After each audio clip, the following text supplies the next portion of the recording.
What's going on, trading card game players? Figs here with Figs Forum, bringing you guys my local formula series. So I wanted to go ahead and go over Phantom Knight's current spot in the format. I know that I haven't been, producing a lot of Phantom Knight content because I've been focusing on playing the most competitive deck that I want to play for the upcoming Nationals, as well as other big events. I did play at YCS Philly, and I was able to get top 32 with Brandon, and playing no puppet in a very different build than what most people have been playing. And I did go ahead and showcase that build on my channel, so you guys can definitely go ahead and check that out. But I wanted to go ahead and continue to get back into the grind with Phantom Knights because I do believe it can be a competitive deck this format. I have been brewing a more competitive list, something less gimmicky than, of course, what I'm accustomed to posting. I think a lot of those different combos are very cute, they're fun, and they can be competitive, but unfortunately they're not as consistent as what we want for Phantom Knights in order for the deck to compete in the format. So I wanted to go ahead and showcase for you guys my local formula series for this week. I did play at my locals yesterday and I was able to go X1. My only loss was in round 4 to Brandon. I actually won game 1, then I actually bricked game 2 and 3. Yeah, it was pretty unfortunate. Not much I can do about that. It was pretty unplayable. Unfortunately, that deck is actually kind of a bit of a hard matchup because if you do commit your normal summon and they have the Mirror Jade and you're not able to out at least the Mirror Jade effect to allow you to summon, it can be a little difficult to play. And that's actually what happened game 2. I opened up 5 normal summons. I opened up, I think it was like Greaves, Boots. I opened up Greaves, Boots, Torn Scale, Cloak, and a Wielder. So 4 normal summons, ideally. Well, the Boots, of course, can be a special summon, but I have to have a body on board. And yeah, so I normal summoned, and he pretty much out of my normal summon, and I scooped. I had just a Fog Blade, and that wasn't going to be enough to keep me alive. So unfortunately, not much I can do about that. But again, the deck is very fun. I did miss playing it. My other matchups were actually pretty good. I was actually able to play through a lot. And I'm playing the deck very different. It's more of a going second deck. I did want to have more options for going second because I feel like that's the only thing right now that the deck is just struggling to compete with, is just the idea of being able to play into certain boards. And of course, dealing with certain monsters like Aria's Heart makes the deck very difficult to play, unfortunately. But I wanted to go ahead and try to make the deck as consistent as possible while still being able to compete. And I feel like this was very good. I played against Striker and was able to 2-0 the Striker player, because I was able to just control, what was going on in the grave, as well as control the board state, and then put them on game 1 on pretty much top decking. And then game 2, I was able to just OTK them on the crackback after they allowed me to go first. So, and I got even lead, was left with a token. They popped the token, and from clear board, and based on the resources that I had left over in grave, I was able to actually go ahead and OTK my opponent the following game. And then I played against Bistio Control. That was very difficult. Game 1, they assumed I played hand traps, didn't want to overcommit to a nib, set up a very generic end board, and I was able to OTK them. And then game 2, they just had 4, I think they opened up 4 Bistios. It was like Lubellion, double Magna Hut, and a Baldrake. So I literally just couldn't play the game. I tried to play through Brave, wasn't enough. Every time I normal summoned, it got bounced back to hand off of the Dragon Link monster, that bounces one on tribute. And then game 3, I was able to take it because I was able to, just basically make a really good end board, keep the board alive, and then on the crackback, just OTK. So, the deck just OTKs very, very well. It definitely does what it needs to. Even against Sprite, I was able to do the same thing. I was able to break through the opening board of Double Toad, and then I just, Zeused, set up a board that just put him on top decking, or put him on, having to see good cards, and just was able to play from there. And then, of course, game 2, I was able to do the same thing. They kind of bricked. They were still able to end on double anti-spell and adventure package, but that just wasn't enough without seeing a Sprite card or seeing anything playable. I was able to just pretty much take the game as well. Shout out to my boy Ryan. But yeah, definitely difficult. But yeah, the deck is definitely performing very well. It still has the OTK capabilities that it normally has. But of course, you're playing into a format that's pretty wide open. We're not having to deal with as much cash. We do have a lot of cash players at our locals, but a lot of them have been adapting to playing other decks since there are a lot more options now in the format, with a lot of changes from the most recent ban list. So yeah, let's go ahead and get into the list that I've been playing currently. I'm going to be playing it for about another week until I make any big adjustments, but the idea of how I'm playing the deck right now is where I want to take it. And I think this is going to be the best way to play the deck, moving forward, especially closer to Nationals. I want to make sure the deck is fine-tuned to where it needs to be. Consistency for me is always the most important thing. I love playing decks where I don't consistently brick. You're not playing a lot of one-offs. You're not playing, cards in your deck that really stop you from being able to play the game consistently, as well as fulfill any of your combos and, end boards that you're trying to accomplish. So yeah, let's go ahead and get into the deck. We'll go ahead and go over all the ratios. I'll go over any considerate changes as well that you could make, as well as anything that I would possibly make, as I go forward. And then of course, as we get closer to Nats, we'll go ahead and go over the final build of what I'm thinking for playing for Nats. I'm not sure if I'm playing Phantom Knights, not sure I'm going to be playing Branded. We'll definitely have to wait and see. I do plan on testing Branded with the new Duality card coming out next week. So that should be fun. I think that has a lot of potential, and I'm actually going to be really enjoying the changes to that as well. But yeah, let's go ahead and get into the list. We'll go ahead and start with our Phantom Knight cards. We've got our 3 Torn Scale, 3 Boots, 2 Cloak, 1 Gloves, and 1 Greaves. These are the monsters. I've seen someone that actually cut this down from 3 to 2. I think that's utterly insane. You definitely want to have access to this more often. Playing this at 2 is not the best. I understand that when you are playing the adventure package, you can't normal summon to use the effect, but it is actually the only monster in the deck that does require a normal summon effect ability. And even on top of that, this card you always want to see at your end combo. You're either going to be sending this off of Sir or Cherubini, or you're going to be sending this off of Bardiche. In some way, shape, or form, you want this in Graveyard. Seeing this as an opener means that when you see this in any other name, but more likely the Boots, even if you see it with a different level 3, this just literally means that you need any other name in Grave in order to make this live, which you have 2 to 3 different ways of being able to do so, whether it's Foolish, Sir, or Bardiche. Even being able to find a way to trigger himself back to bring himself on board gives you more recursion. And I understand that seeing like copies of these, any combination of this and any of the other names aside from Gloves isn't really the most ideal combo, because of course, like any of these names you can see with an additional level 3, but they don't really do anything for you to move past that combo. These only work in conjunction with each other. So that's the biggest thing. So limiting yourself and putting this to 2 and stopping yourself from the potential of opening more copies of this just means that you're making it more difficult for your lines down the road. And you would much rather have the recursion and capability of being able to keep having more cards going into the following turns than to take that option away from you by mitigating the amount of resources you have in the copies you're playing for what you want to see in the opening. So traps, we've got 3 Fogblade, 1 Bergadine, and then of course the 1 Rhoda. Obviously this is geared specifically just towards this engine, additional copies.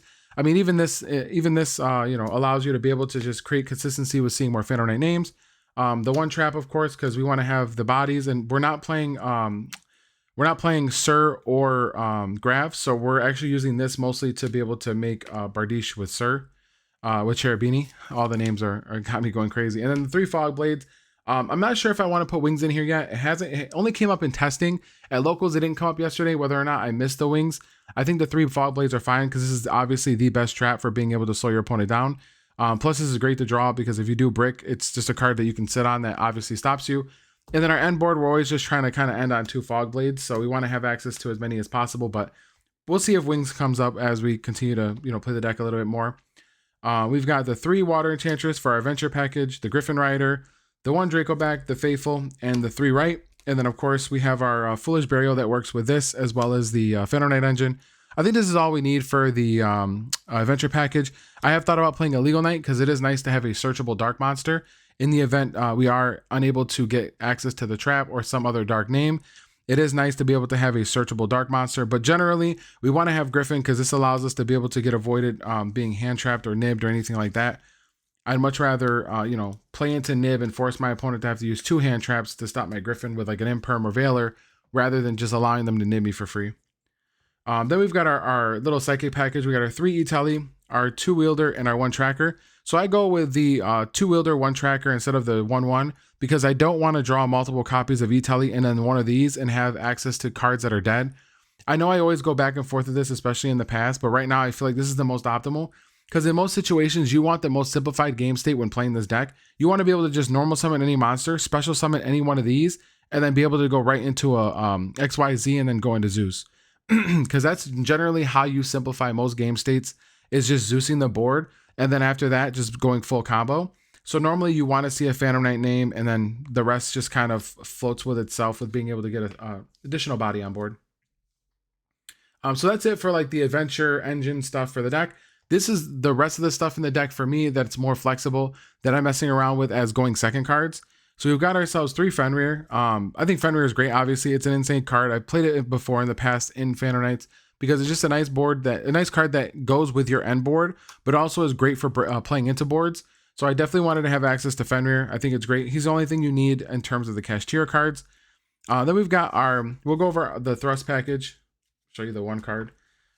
D-Barrier, Harpy's Feather Duster, Dark Ruler, Tactics, and 2 Thrust. I wanted to keep the deck at 40, so I'm only doing 2 Thrust rather than 3, but it pretends to basically be the second or third copies of all these cards. The reason why I have the 1 D-Barrier in here is because I wanted to have the option of having a card that I can search going first, and I felt like this is the best one. I know it's not the best one this format, because a lot of the decks right now that are popular are actually very link heavy, but it's very often you're going to find your opponent going into an XYZ, but it is nice to have, because if you do go against Branded, if you go against Cash, some of these decks, even Sprite, you're able to shut them down and obviously force them into different lines. So being able to call XYZ against Sprite means no Gigantic, as well as no Zeus.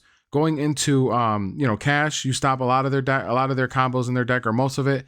Branded, obviously Fusion shuts them down, but decks like D-Link and Vanquish Soul, Vanquish Soup, they're unable to really do with, they're just gonna play around it. They don't really care about this card for the most part. So, but it's still nice to have. You want to have at least something for going first, because now you're not always going to be able to resolve talents. I do like this combo because once you get into siding, your opponents are all going to side Bystials, of course, for this matchup. So being able to actually go thrust into Tactics and either look at their hand or steal their monster to keep comboing helps a lot, because that's ideally what you're looking to do. You're looking to put a Dark Engrave. You're looking to try to resolve a Phantom Knight effect. If they don't hit the name on the Ascend on Sir or Cherubini, then you're able to basically just go ahead and let them Bystial you, play talents, take their monster, and then link it away for Bardiche. So that's generally what I'm doing. So if they summon Magna Hut, you're able to link it away and just make Bardiche with it.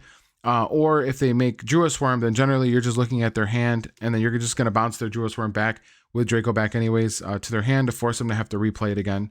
But yeah, I think this is really great. Harpy's Feather Duster is actually nuts. Anyone who says this format that Harpy's is not good, absolutely crazy in my opinion. I think Harpy's is actually overperforming at the moment, because if you really look at most decks right now, most decks are actually ending on searchable cards, or at least on cards that they're looking to set. Vanquish Soul has a quick play that's like a Book of Eclipse. Dragon Link ends on Beast, Bystial, the trap card. Cash ends on searchable trap cards like Preparation, Birth, and stuff like that. Cards that you just want to inherently deal with when in the process of dealing with their board. Sprite ends on Double Cross Smashers. Branded obviously ends on Branded in red. So there's just every deck in the format right now has its way of being able to end on searchable cards. And if you just play this in the main board and you draw it, you simplify the game state that much more. You just mitigate the problem cards, which are back row cards, because again, most decks don't have inherent ways of dealing with back row cards. This deck does, obviously, because it's Phantom Knights. Having this just simplifies the game state completely. It just means that you don't have to deal with any back row cards, and then all you have to do is deal with the monsters in the monster card zone. I will be definitely trying to flex these out and maybe try Droplet again.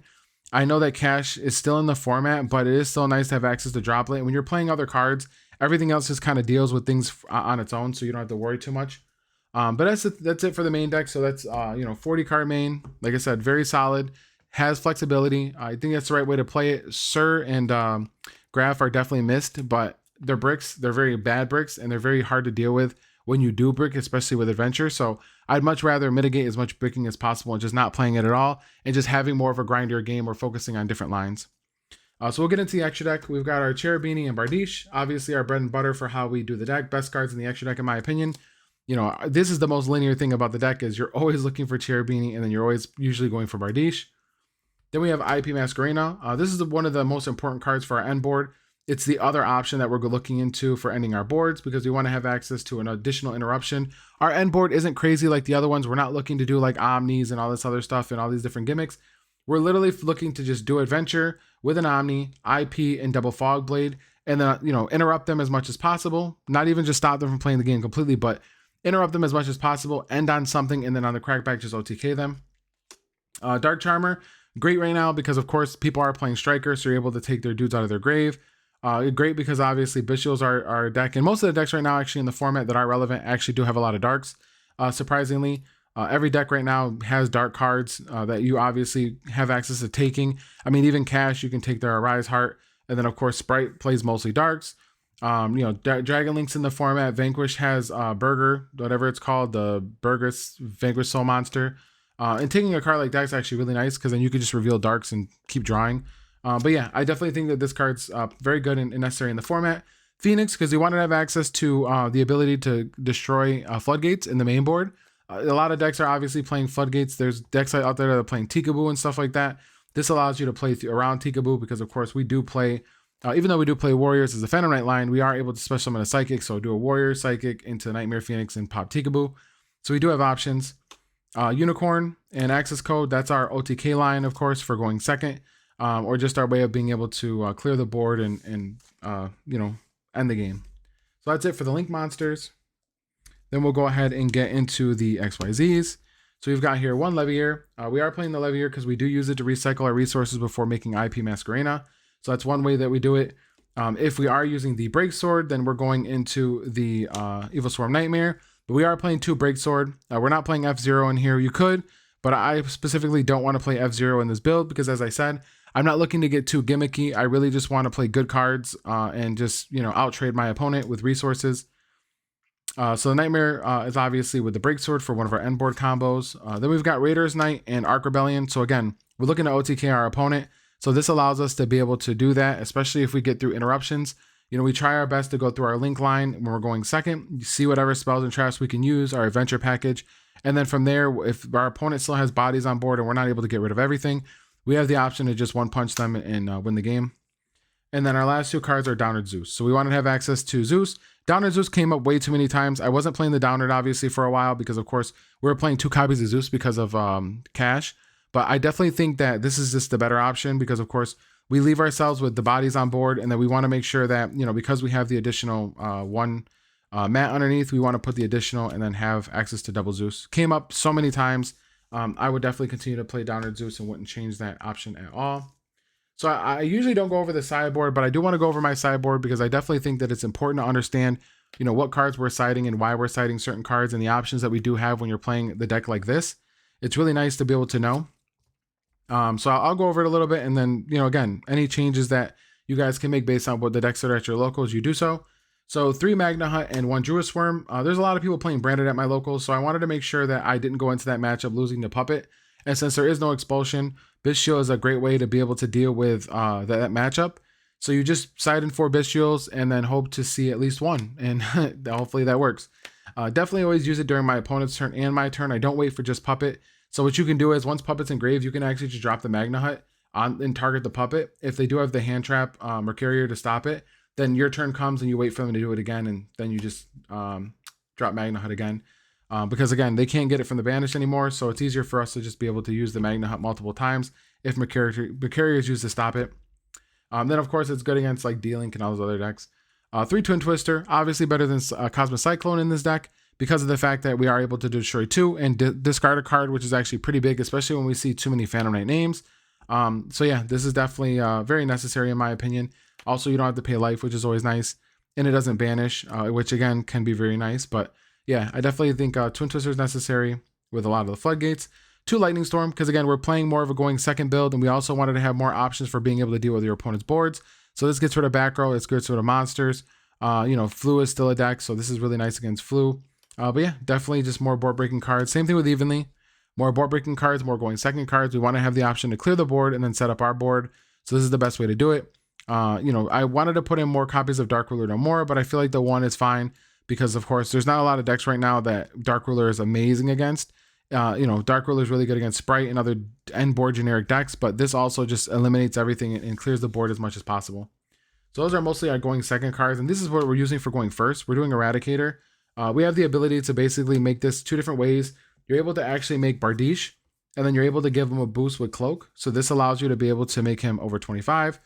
Or when you go into Break Sword, you actually just do Raider Knight into Arc Rebellion, and that gets you an over 2,500 monster as well. So that's also a reason why we're playing this also, because Eradicator I think is actually pretty insane in this format. Most decks just play so many good spells, and people are opting to play board breakers again. So being able to have this to eliminate board breakers also lets you deal with Striker. Decks like Striker, Brandon, Labyrinth, all those different kinds of decks, they just, you know, they have a hard time dealing with Eradicator.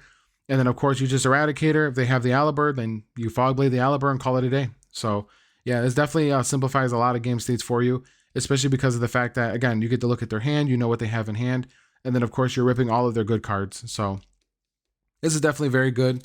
And a lot of people don't catch it coming, but you have the thrust, so it's like playing 5 copies. ideally of it. And, you don't have to have, your opponent doesn't have to have a monster on board. You just thrust. If they hand trap you, thrust, go into Eradicator, and do your thing. So yeah, it's a little tougher in this deck because of course you do have to actually get through your combo.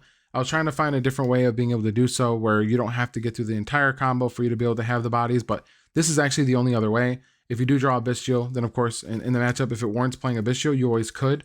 But generally you just need this. But yeah, that's it for the sideboard. I don't want a sideboard droplet. I think if I'm playing it, I'm playing it. If I'm not, I'm not.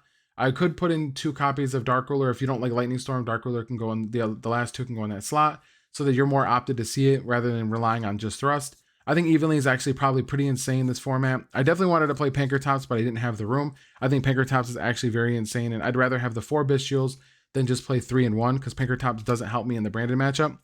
But yeah, definitely hope that you guys enjoyed the deck. For the local formula series, I wanted to make sure I showcase for you guys what we're playing.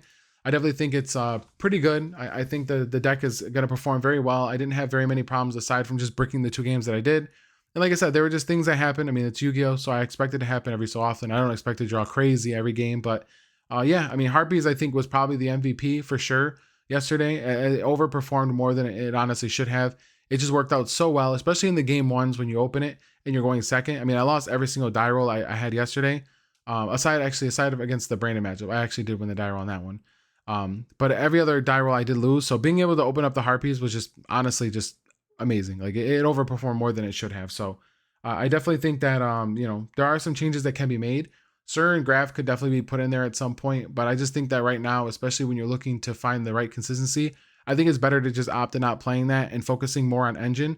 Because if you are very good with the deck and you're knowledgeable on how the deck operates, then you're able to find your lines to be able to get the Bardiche very easily and still be able to get access to a adventure package. So, but yeah, hope you guys enjoy it. Definitely continue to check out. I'll keep you guys updated on changes coming up here in the next couple weeks. And with Nationals a month away, we'll definitely make sure to continue to provide more content to let you guys know how things are going in regards to my testing for it. So I appreciate you guys. Definitely continue to check out the videos and check out the community section as well as I post any updates in there. I'll definitely, if I do any quick fixes, I'll definitely post pictures in there and little updates in there as well. So appreciate you guys. Definitely check out my social media links. Don't be afraid to donate if you guys, wanted to go ahead and support, what I got going on here. Definitely share my page around. Hope you guys enjoy the content. And, I'll definitely keep up with content for Brandon and Phantom Knights, moving forward as we continue to go along. So appreciate you guys. And don't forget to like and subscribe.